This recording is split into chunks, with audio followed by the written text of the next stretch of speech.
Should have listened to me old lady.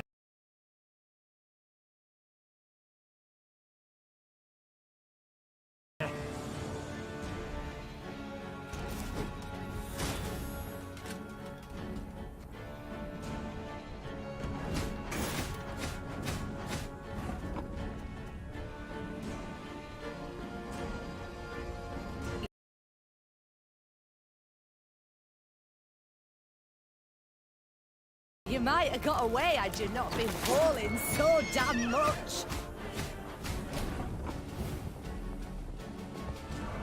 If anyone asks, you've not seen me.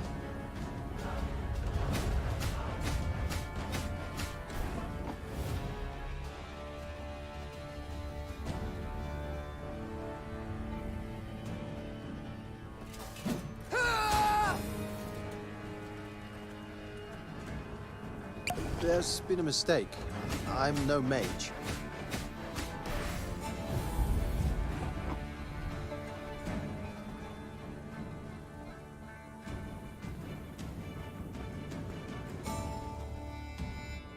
Life had me ploughed, now here I'm marching proud.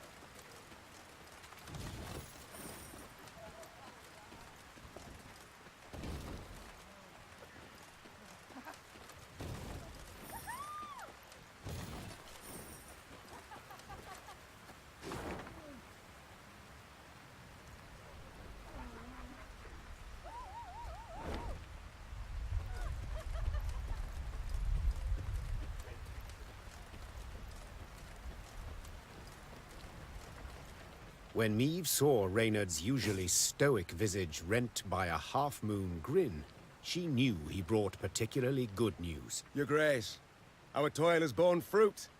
The liberated towns of Rivia have hired an outfit of mercenaries conveyed to your command, along with wishes for a speedy victory. Meve cast an eye over the long column of hired soldiers, taking in their top-notch arms and battle-hardened faces. Her gaze lingered longer on their banners, surprised to see some bearing the Caldwell crest, suggesting Dragomir had proven worthy of the trust she had extended him. With support like this to bolster our ranks, our way grows easier, said the Queen with a smile. Send the townsmen a letter. Say their queen thanks them for their devotion to the realm, and when the time comes, she shall reward them fittingly.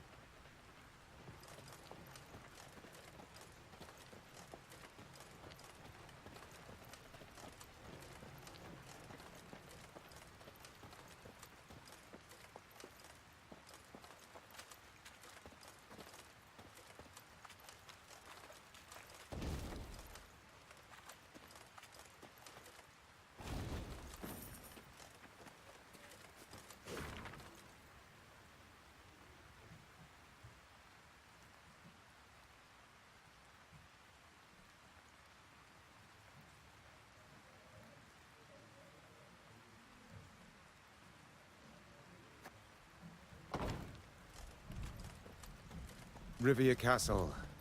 Seems our journey nears its end. That end could yet prove tragic. We've daunting tasks ahead. Pride. It's all I ever felt pondering those walls. Yet now, to behold them from below, I truly do wish we hadn't built them so tall.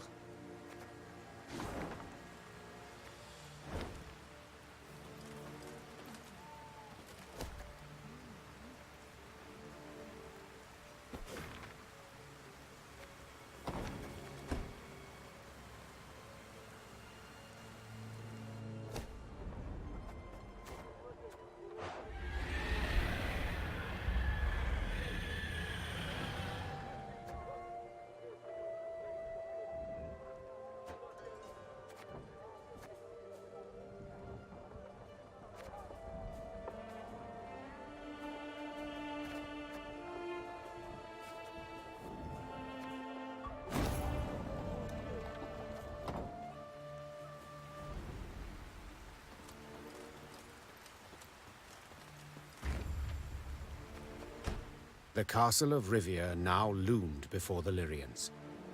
Water surrounded it on 3 sides, and dual defensive walls studded with podgy turrets completed its perimeter. It was famously difficult to take, and had changed hands only once. A few months before, when traitors opened its gates to the Nilfgaardians. Foreign banners waved upon the walls. The Golden Sun and General Ebdahi's crest on Rivia's walls. The walls of home. There was somber silence among the troops, the glee and pride of many triumphs suddenly gone. For each knew if the Queen ordered an assault, most would lie dead by sunrise. Your Majesty, Began Reynard in a reassuring tone. we needn't strike quickly. We've time on our side. To prepare would be wise. 2 months, I wager. Perfectly enough. We stop supplies from getting through. They'll capitulate, I've little doubt.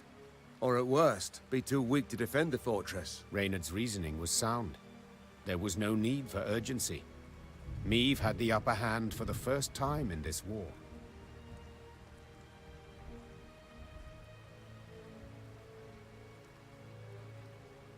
Let Ebdahi wait. Said Meve, her eyes trained on the citadel. Let him watch from those walls as we reclaim our realm, village by village, town by town. Follow me! Meve turned her back to the castle, eager to take the fight elsewhere. Meve had These invaders of... Then, an emissary from the castle brought a message for the Queen. General Ebdahi wished to meet, face to face, and half the way between the citadel and the Lyrian camp. Well, well, some general. Smirked Gascon. We've barely snapped the trap shut, yet he's already shaking in his knickers. Meve proceeded to the meeting point without delay. A lone rider soon appeared on the horizon. He came adorned in rich black robes, their golden trim shimmering in stray sunbeams. She'd seen him before. In Edirn, through the megascope. You came as I requested. Good. Very good. I couldn't possibly refuse such a courteous invitation. Especially as compared to your previous missive. The art of diplomacy, you've improved your grasp. Your realm fell quickly. I expended little strength in seizing it. This left me much time to study. But please, we must set aside this bitterness. I'd like to formally welcome you to Rivia, dear Queen. I see you've readily adopted the role of gracious host in my home. In point of fact, I've grown fond of the castle. Fortifications impressive, atypical of the north. Not so your brave soldiers, whom we shall pick off like ducks. I pity them, in fact. Dry your eyes, General. Rest easy. I've no plans for a quick assault. I shall first wait to hear the rumbling in your bellies. Remarkable. You truly believe you can win this war? I've not been in the north long, but have discovered something all the same. You don't grasp complex ideas. You know Nilfgaard is large, but your minds don't fathom its enormity. You see, for every army you defeat, another will come to take its place. One larger and better equipped than the one before. Even now, as we so pleasantly chat, Army Group East is en route to lift your siege. Due to arrive tomorrow. And you know what will happen when they do. They will crush you against your own castle's walls, like the maddening flea you are.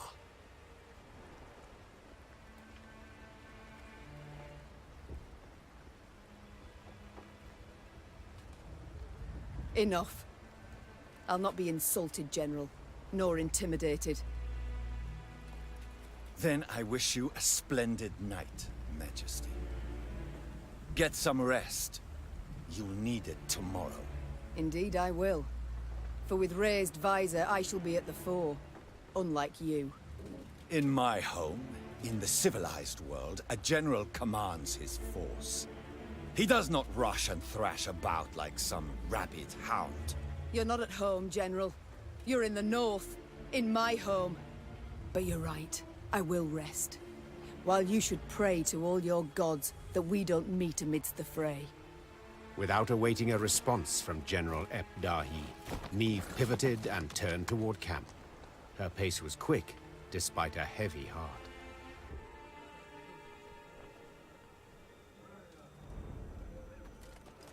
Seems your late husband, rest his soul, may have overcompensated a bit with this castle. Don't have a spare key for the main gate by any chance? No, thought not.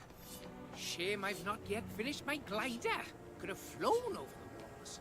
Seems your late husband, rest his soul. The good book states the just always prevail, with no cause for despair. The black-clads shall shed their shields and flee for the first cock crows. Nilfgaard fights by the sword, thus it shall fall by the sword. The good book states the just always prevail, with no cause for despair.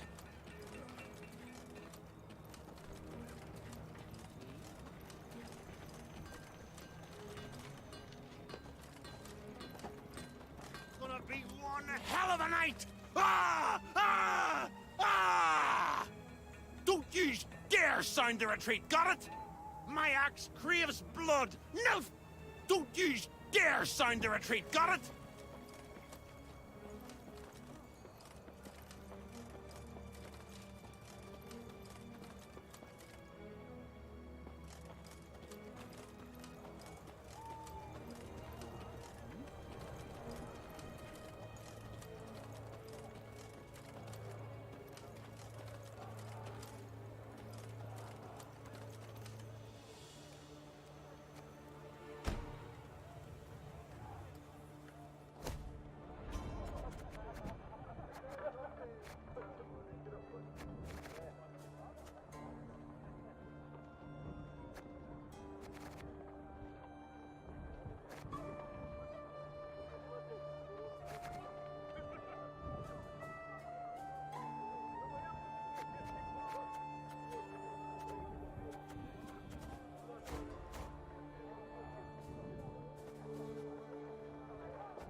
Meve's closest advisors already awaited her in the command tent.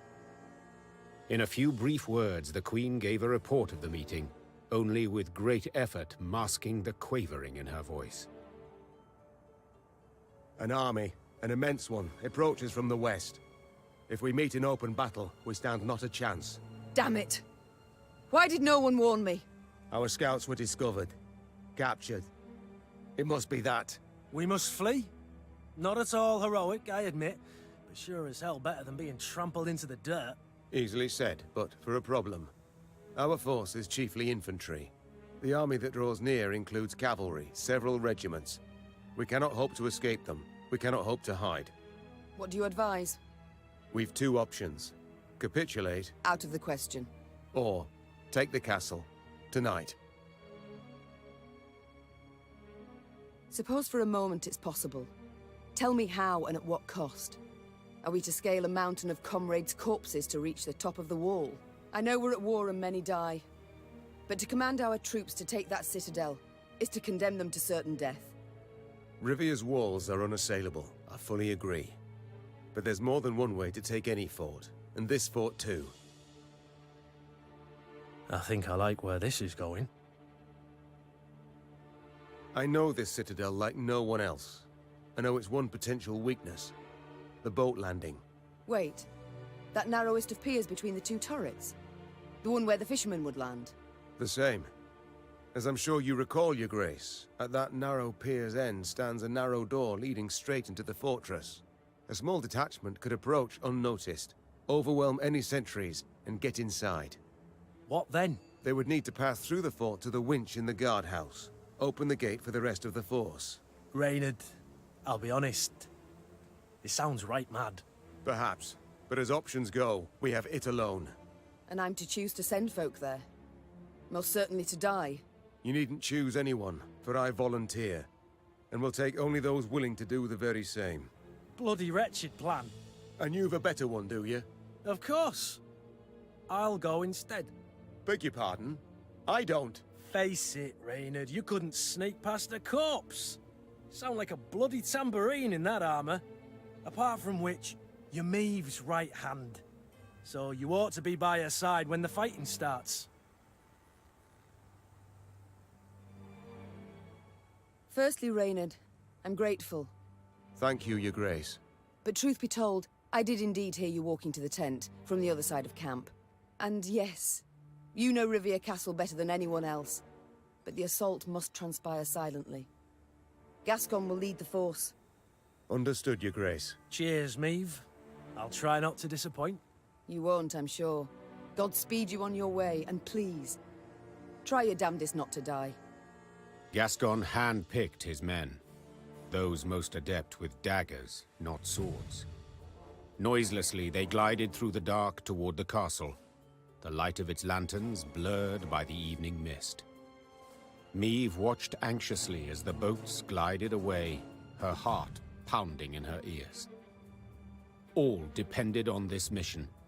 The fate of her realms, perhaps all the North, the lives of her troops, and her own. Now there was naught she could do but wait. Good luck, She whispered, gazing at the fortress walls, cloaked by the dark that seemed to surround all now.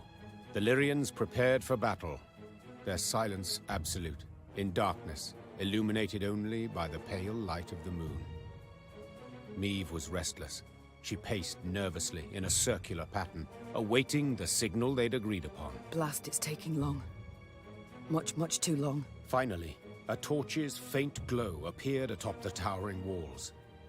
It disappeared, then glowed again, and one more time around. Meve leapt in the air, and as she did so, barely stifled a cry of utter joy. They made it! It worked! Moments later, Lyrians in the hundreds burst from the trees. The Nilfgaardian defenders loaded their catapults and ballistae. They did so slowly, convinced the castle walls remained impenetrable. Then they heard chains, grinding and clinking, and the sound sent shivers down their spines.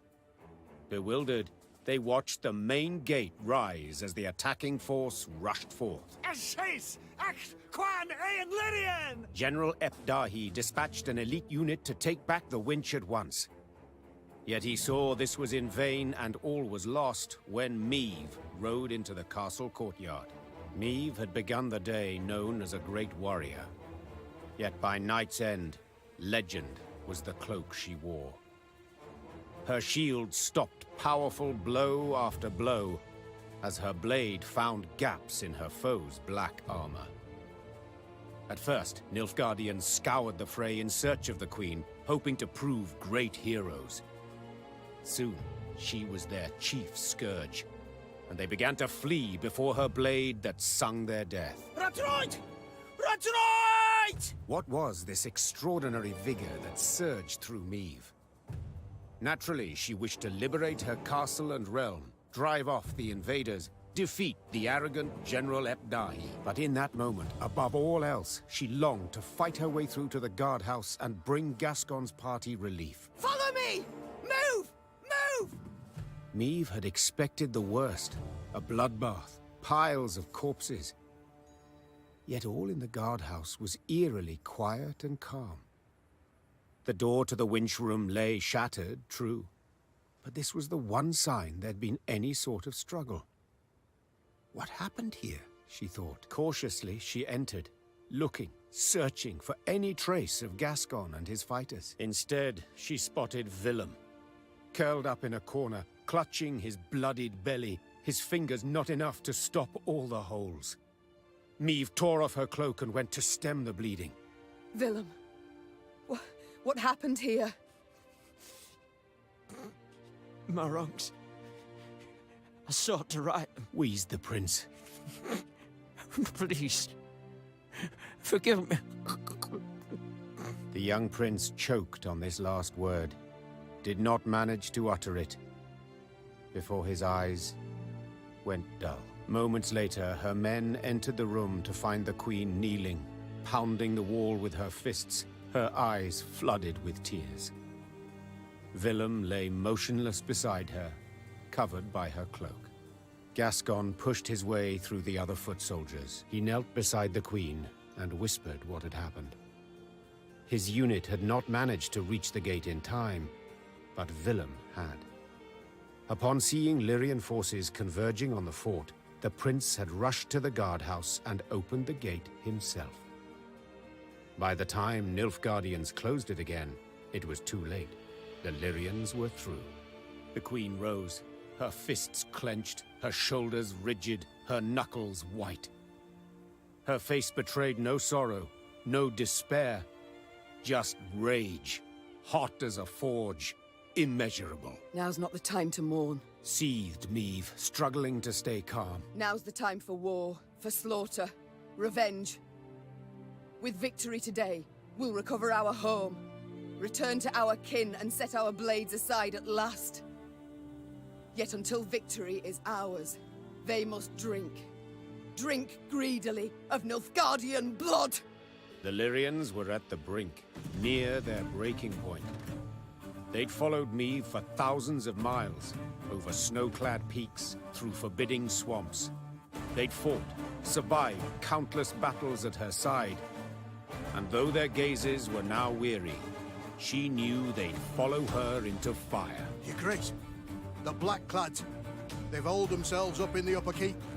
We went to breach the wall, alas to no avail. Meve nodded, twirled her sword, then leapt upon a mount.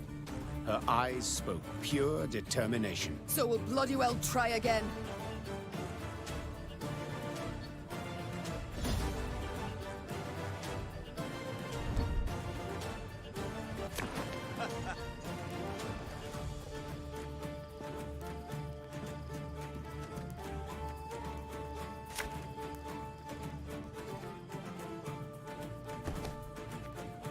This is the end, Epdahi.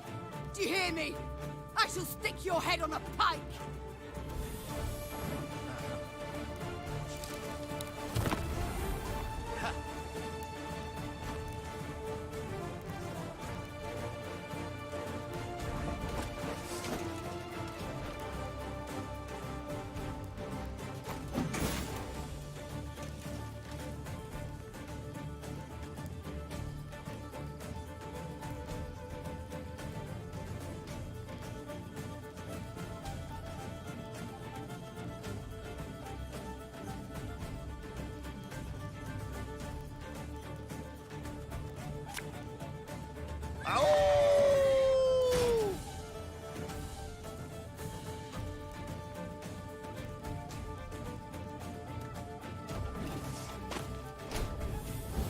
I must thank you. Your fortress has superbly solid walls.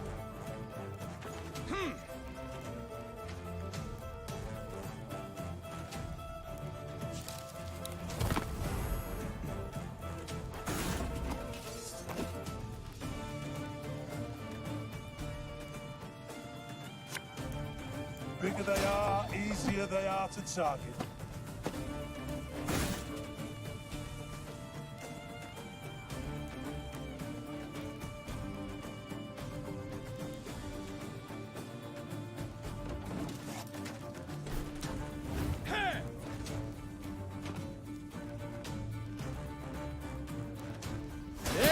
Infiltrate!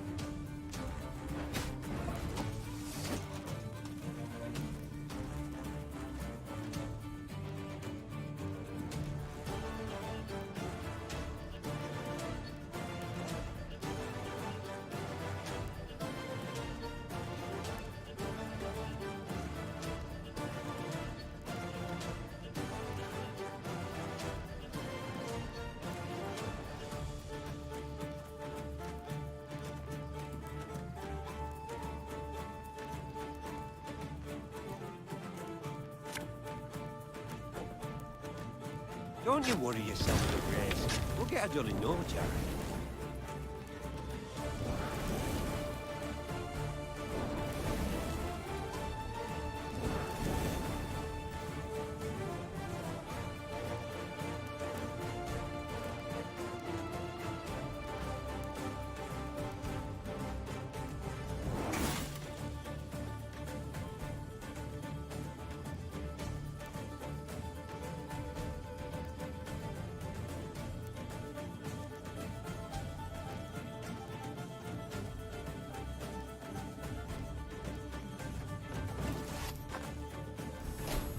Enough! I do not need to hear this. Kill her!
For Rivia!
My disgrace ends here. Time I wiped it away.